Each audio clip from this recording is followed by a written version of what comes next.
We're recording. Okay, great. So before we get started, if you're not familiar with Bills, I'd like to take a second to tell you a little bit about us. We have been in the Infor ecosystem for over 26 years. We are entirely Infor focused. We do nothing but Infor implementations, upgrades, and managed services.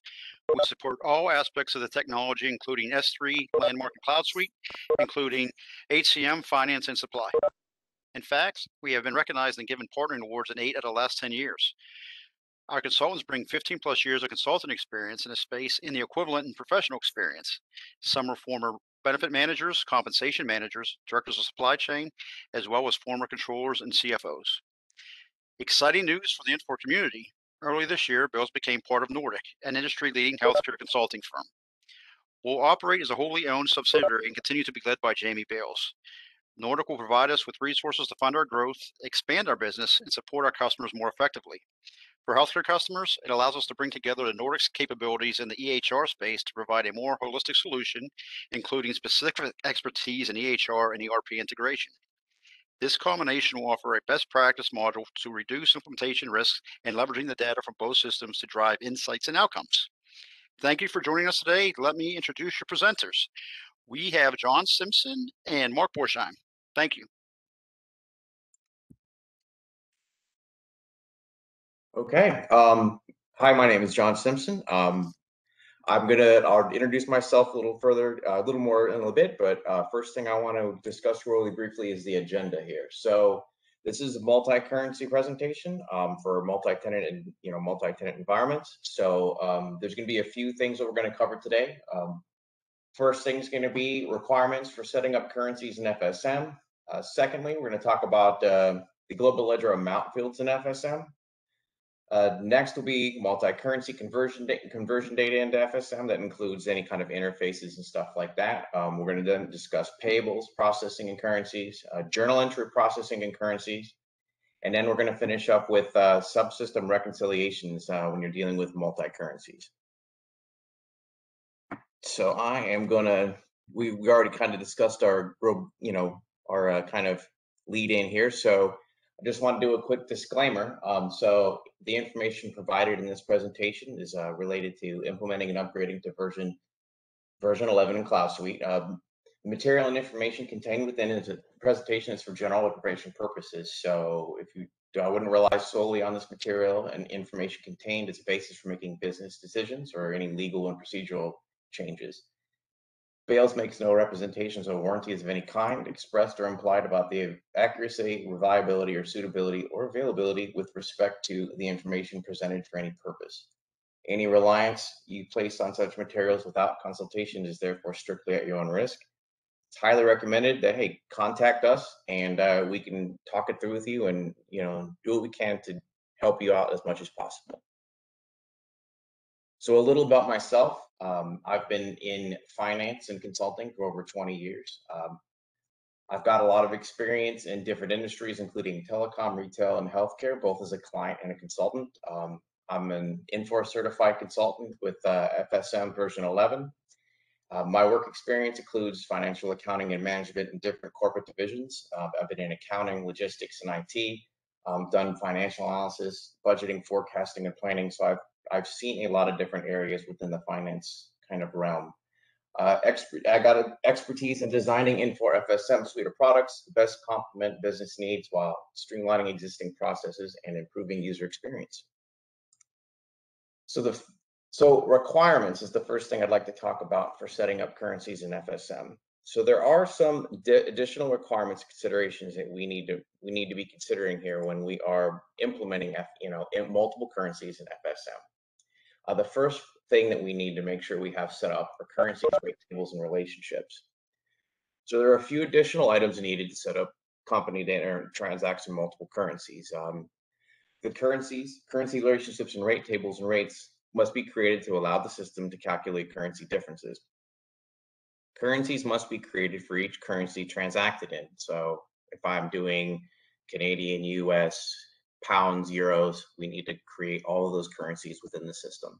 Additionally, we need to draw relationships between those currencies, which allow the currencies to do the exchange rates, and also you can set how those currencies interact with each other.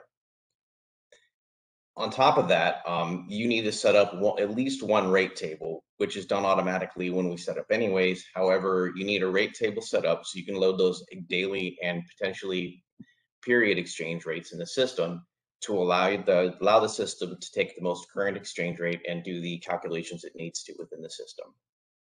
So, like I was saying, if you have a U.S. currency, U.S. company, and you deal with Canadian currencies in pounds, you need to draw those rates in between those two and maintain those rates on a daily basis, if daily rates, or your period ending rates as well, if you're using the period rates. One of the other decisions that you have to consider is whether or not to set up currency revaluation and translation.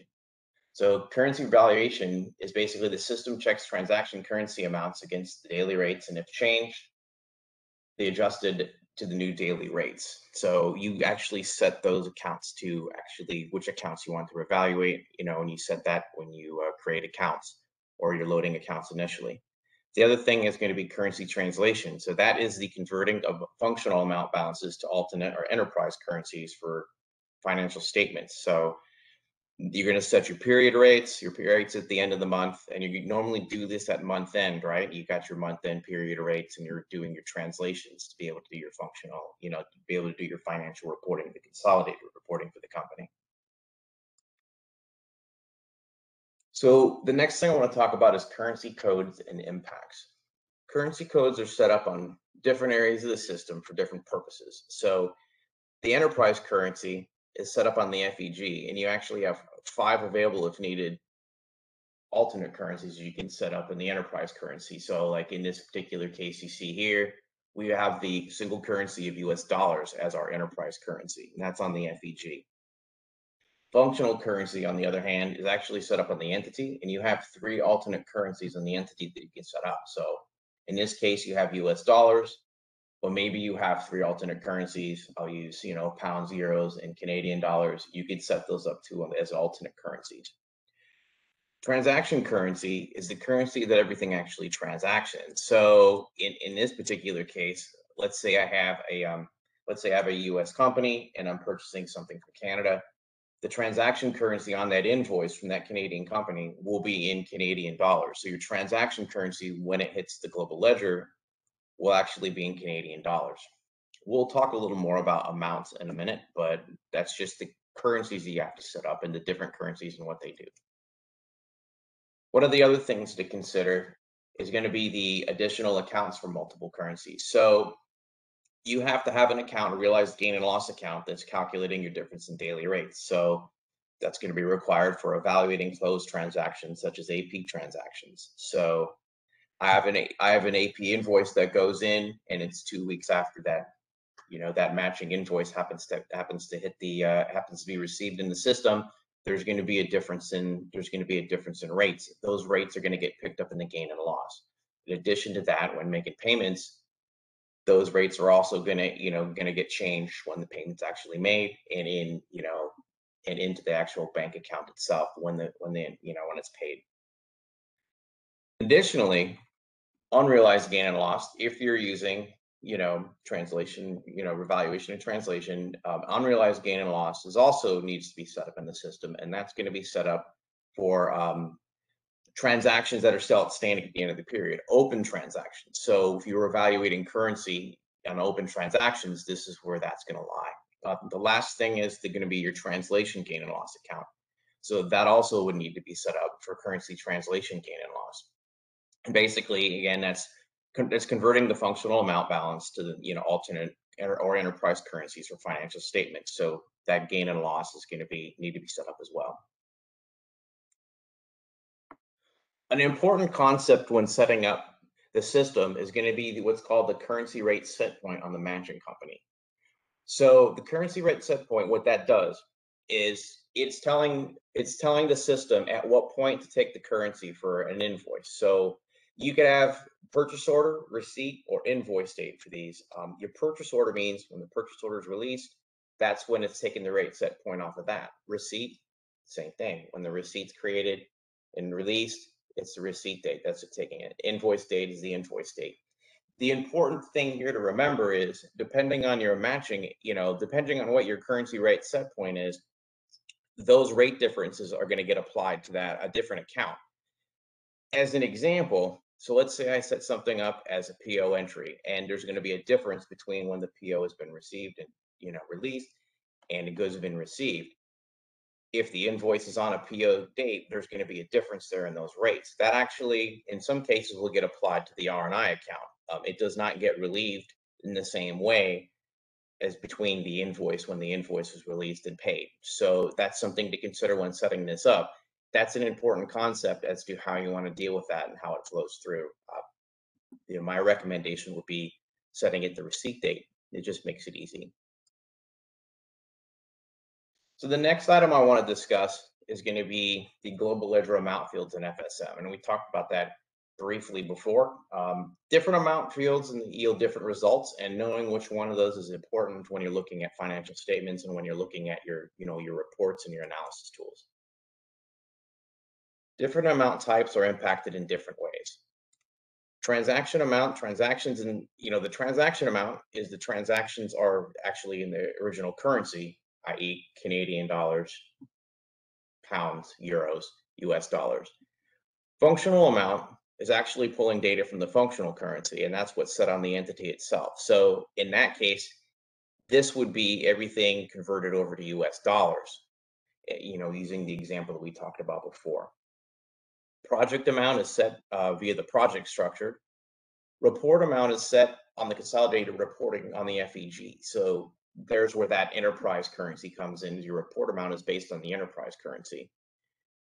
What's not shown here too is alternate amounts. And if you had alternate amounts, you would also see those being reflected on some of the reporting. So if you look back here, you've got reporting currency, functional, and transaction amount. What you don't have is the alternate amounts, because in this case, nothing was set up for alternate amounts. Loading currency, multiple currencies, conversion data into FSM is the next item I want to discuss. As a consultant, loading conversion data is something that's required on most projects. Additionally, if you have third-party subsystems that are being interfaced into FSM, they may also have multiple currencies, and understanding how that data is flowing in and out is important. Having accurate data, whether in initial setup or in a daily interface, is paramount, right? So getting this right is really important. I want to discuss two different ways I've found with loading data into FSM that has yielded accurate results, but they're handled slightly in a different way. There's two different ways one can load transaction data into FSM when dealing with multiple currencies. One is to load the historical rates and load the transaction data alone, the transaction amounts alone. The second way would be loading all three amounts, transaction, reporting, and functional amount. Each process has its own challenges, but the resulting data can be the same. There are different challenges with one and the other, and we'll discuss that here in a second. Loading all amounts, though, ensures that there will be no issues with the transaction data exchange rates, as the other amounts override the existing rates themselves. So basically, it will override the rates itself. Sometimes you have folks that are in there, maybe they keyed in a rate initially wrong. Maybe something was ran. There's a few transactions that was ran with that inaccurate rate. Somebody goes back in and changes that rate. If you pull that data and use that rate, it may be an inaccurate rate in this particular case. So actually loading all three amounts will override that, and it will prevent you from having any of those kind of issues. The additional requirements in this case is when you're setting your interface up, you just need to make sure that you grab those other amounts when you're creating. This is for option 2, which will be discussed in a minute. You'll be grabbing additional amounts when creating your interface or your conversion. So loading transaction amounts only in exchange rate. So that's option 1 that we're going to talk about. Transaction dates can be loaded using a transaction amount only with multiple currencies. We need to make sure as admins that you load the exchange rates are all in there and exactly the way they are in the old one, but also that you have your first exchange rate, your oldest one is prior to the oldest transaction date. If not, that's a common error that happens when you're loading data. Maybe you have a really old transaction date floating around in there, and that may actually, error that line out. And and when you're loading the data, is gonna kick the thing back. So either it kicks one line back, or it kicks the whole thing back, and that can be could be a lot of time. You're talking 100,000 lines. It's a bit of time.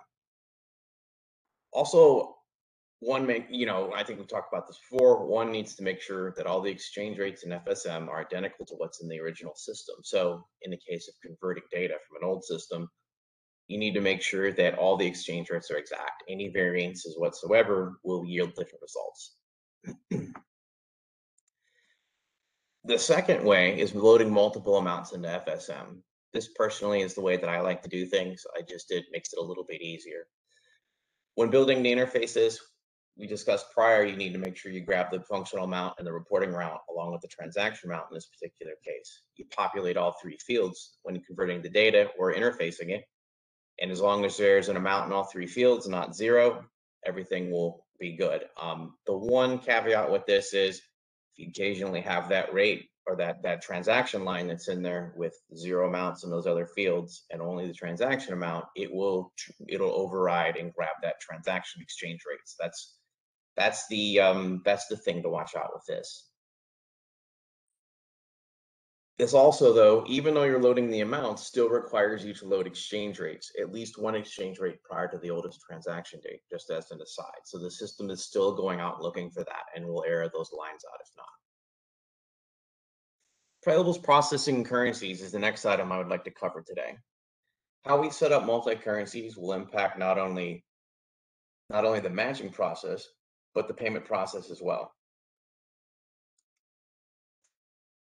One of the items we had discussed earlier was the match rate set point. This will impact the matching invoices depending on the setting date of the match company. So as a quick review, if it's set to purchase order, then it's going to grab the purchase order date when it's looking at the currency rate to set for that invoice. If it's the invoice date, receipt date. So that variance may end up in the R&I account or somewhere else where it's not taken up in that realized gain and loss directly. The match company settings will impact the AP invoice based on the currency exchange rate set point. So the difference is going to be applied. The rest of the difference in this case, when you're calculating when you release your invoice, the rest of the difference gets applied to the realized gain or loss. Basically, any foreign currency goes in and out the realized gain and loss when you're making that payment, and then it records any additional currency rate changes, but also any of the small changes between dates, right? So it's making all those changes when going into the bank account itself.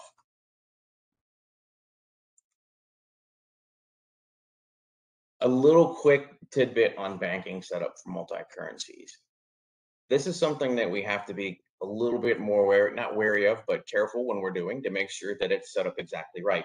Different banks and different countries have different settings. Foreign vendors and banks, they may require that additional different setup than domestic banks. Also, some smaller banks may not have the ability to wire transfer overseas. So if you're a smaller company and you're working through a local bank, this is a consideration you need to have. Just make sure that they can wire transfer overseas, and that they can take those electronic files and deal with that. That will be something it's to consider just to make your lives a little bit easier. Also, there's, we need to make sure that when we're setting this up, that we're testing this a lot. So any, foreign banks, they require different settings. These are just important tests. So when setting these things up, you have your training environment or your testing environment. It's good to run some scenarios through all those different vendors and banks to make sure that everything's working completely. It's the same thing for the EDI setup. When you're dealing with foreign banks, there's additional setting and the settings for EDI, and different countries have different settings. Different countries use different kind of, they may not use a routing number. It may be something different, and all those things need to be set up. Making sure that you have the right country code, the right bank accounting information going into those other banks, and it's in the format they can use is important. There's those different requirements. Again, test. The important thing is to run through this in training. Make sure that you can get all those files out and you don't have kind of any repeat errors with any foreign banks, because you never know. It's just good to make sure that those electronic files are working thoroughly. So test. Additional considerations for electronic payment file processing as well. So as we're making our payments every week and payables, you're using a lot of companies using the electronic payment file creation. What that's doing is creating your electronic file to send out to the banks. There's actually a document currency field in here that you can flip between account currency and invoice currency. The account currency in this case is actually the bank account currency. The invoice currency would be the original currency, the invoice itself, whether it's Canadian, Euro, Pound, US. Flipping it onto the bank currency means that it's applying an exchange rate back to that bank account currency.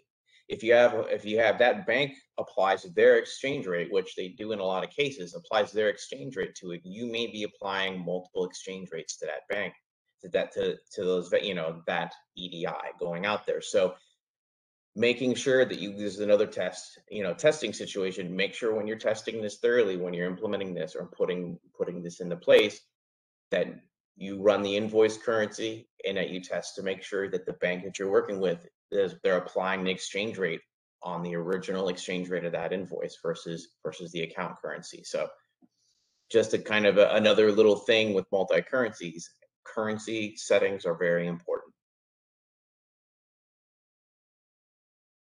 On the GL side, journal entry processing can also be done in multiple currencies very simply in FSM. I'll discuss briefly a couple of ways to book journals to different currencies using the tools within a journal entry itself.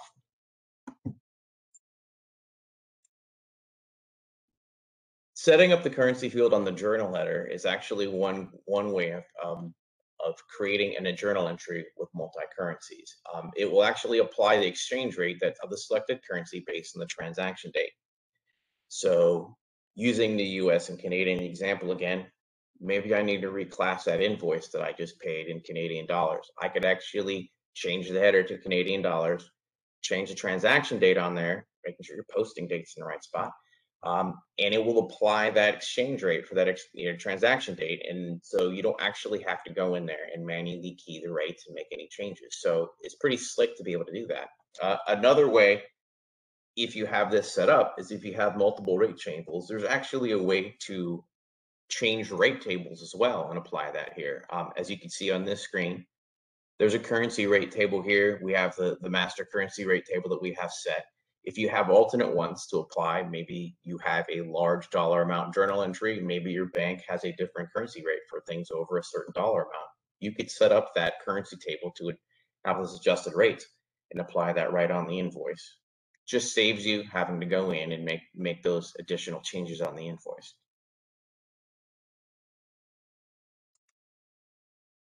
Another option actually is changing it on the lines themselves. So journal lines can be adjusted as well using a transaction date and the currency table on the line itself. Changing the line will override the header if needed. When foreign currency is selected, lines can be loaded and override the rates and currencies if needed, even by the line. So maybe I have a journal entry that I set to a foreign currency. Maybe I have more than one foreign currency and I need to change. Those lines can be overridden at that point to show those other currencies. If you have a larger journal entry with foreign currencies, you could actually load a bunch of lines and load different currencies and different lines using ISD. And as long as you have those additional fields selected on your upload, you could load all those lines in there and it'll make your job really easy. You could actually, using the same process of overriding the amounts, use the same process and key over the amounts and the currency amounts at the bottom. As you can see, there are currency amounts selected here, and you can actually key those in and update the amounts on the system. And then you actually can just load it using ISD, and it will save you the time of having to change rates and everything else. So there's ways of overriding this to get the proper data you need for all your currency rates. Reconciling subsystems is the last item I'd like to discuss relating to multiple currencies in FSM. There are certain reports that need to be run that require extra care when setting up to ensure proper reconciliation. The first one I'd like to talk about is the Invoice Accrual Reconciliation Report. The report is run monthly, as you know, to reconcile the payables module to the global ledger. when dealing with foreign currencies, selecting functional currency is the currency option that you want to do when running this report because it applies the currency, it gives you the currency in the functional amount that you have set up for the AP side to be able to tie to the functional amount on the GL side. If you've been in version 11, you know that when you're doing your account analysis tool, you have a choice of reporting amount and functional amount and stuff like that. Having the functional amount and tying it to this just makes your job a lot easier, and it actually will give you one number at the bottom versus having to add up all your different currency amounts or transaction amounts. So running it in functional currency is the way to go in this particular case. Just saves you a lot of time. Another observation on the inventory side is cost adjustments and receipt adjustments in multiple currencies. So on the inventory side, if you have a cost adjustment that gets applied, or in this case, as you can see here, a receipt adjustment, it is actually only transacted on that adjustment in the functional amount. So as you can see, my functional reporting currency amount equal my PO side. However, when looking at the transaction amount, which is the original currency in this particular case, you can see that while the purchase order applied an exchange rate, the receipt adjustment does not. So tying these subsystems out in certain cases, in the case of, let's say, an R&I report, that will then yield that it will zero out in the functional amount, but it will not in the transaction amount. So normally people are using functional amount to tie this out. This zeroes out. So that's just a consideration when looking at this. Normally you don't get to this level of detail, but if you do, this is something that you'll see. And when reconciling things like receipt adjustments and purchase orders and things like that, this is just a consideration to, just another reason to use your functional amount rather than your transaction amount to tie out subsystems. So speaking of the receipt, not invoice report, this is just an example here. You set up the receipt, you set up your R&I report and you're running it. So this is where you would want to really run into the functional amount when doing this. So this would be an example of report that if I was using this to tie my R&I report to the GL, I would want to make sure that I'm looking at the functional amount. The functional amount will tie, it's zeroing out those subsystems, zeroing out those transactions. So in this particular case, it's going to yield you an accurate result. Same thing for your inventory valuation in this particular case. You can set your currency code to run the inventory valuation to be able to do this. I would tie this to the functional amount in the global ledger. If I'm running a US dollar multi-currency company, I'm going to run this in US dollar. I'm going to go and use my functional amount, pull my US dollars, and be able to tie out my inventory using the functional amount. So that is the end of my currency, like quick high-level currency discussion on certain setups and kind of observations, when dealing with multi-currency. So I'm going to leave this open for any questions anybody might have, and yeah, so ask away.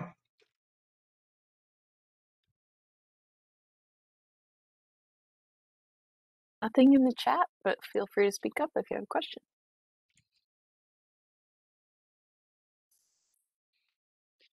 Yeah, absolutely. Well, Molly, looks like we don't have any questions. John, thank you for that.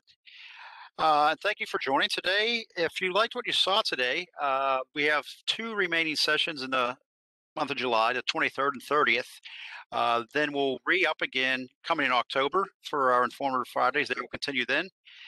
And the one last thing I want to do as a closing thought is our Coffee with Consultants offering.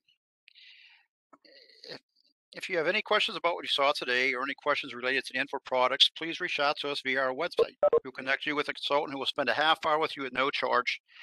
Again, if you've seen anything or have any questions, please reach out and we will connect you with a consultant up to a half hour. Thank you all for attending, and we will talk to you soon. Thanks, John. Thanks, Molly. Thank you. Thank you, John.